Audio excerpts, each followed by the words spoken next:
Siya ang pinakamakapangyarihang leader ng Pilipinas sa loob ng 6 na taon. Pero ngayon, nakakulong na sa International Criminal Court. Pero sino nga ba? Si Rodrigo Roa Duterte. Taong 1945 nang isilang si Rodrigo Duterte sa Maasin, Southern Leyte. Anak siya ng dating gobernador ng Davao na si Vicente Duterte.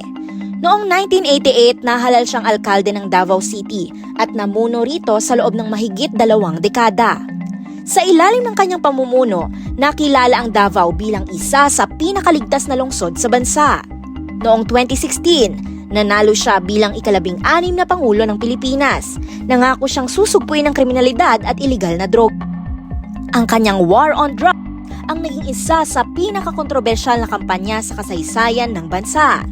Libo-libong katao ang nasa sa mga operasyon na may kaugnayan dito. Naumani naman ng batikos mula sa mga human rights groups at pandaigdigang organisasyon.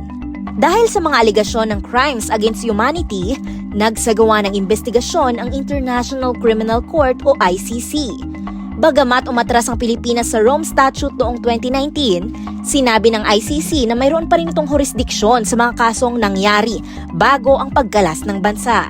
Noong 2025, inaresto ang dating Pangulo at dinala sa The Hague, Netherlands upang harapin ang mga kasong crimes against humanity. Siya ang kauna-unahang dating Pangulo ng Pilipinas na nasa kustodiya ng ICC.